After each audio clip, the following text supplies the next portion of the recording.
مساء الفل يا ست الكل. غسالة الأطباق عندي ما بيتنضفش، المواعين بتطلع مش نظيفة، في ريحة مش حلوة في الغسالة، مع إني يا عم ميخا حاطة ملمع، حاطة إقراص، حاطة الملح، حاطة كل حاجة. لا، في أسباب أنا هقولك عليها.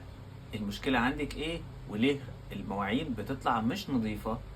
أول حاجة ده الرشاش، يعني سبب بسيط جدا زي ده.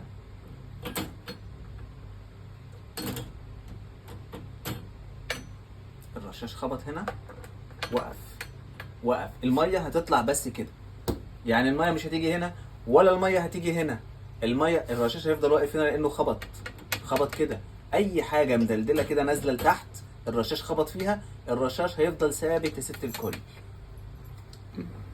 طيب وهنا بقى المواعين اللي في السفلي تحت بتحط كده وتدخل جوه، الرشاش يجي يشتغل هوب خبط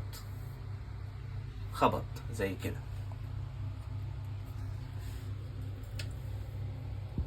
هنا كده، وأداة الرشاش اللي عندي واقف على كده مش عايز يتحرك. ده معناه ان الميه هتبقى هنا شغاله، هنا مش هيبقى فيه ميه ولا هنا هيبقى فيه ميه، الميه تفضل في مستوى واحد، مفيش ميه واصله للمواعين، المواعين هتطلع مش نظيفه زي كده. الرشاش اللي فوق خبط هنا، يبقى مفيش.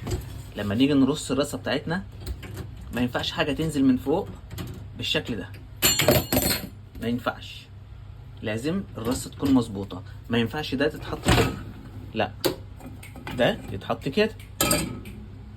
طيب نعمل ايه علشان نتأكد ان الغسالة شغالة صح 100%؟ دلوقتي انت رصيتي مثلا هنا الرف العلوي، تقومي عاملة ايه؟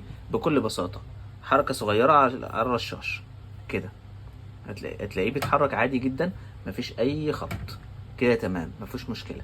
نفس الكلام تحت، مفيش اي مشكلة، بيتحرك، يبقى انت كده تمام.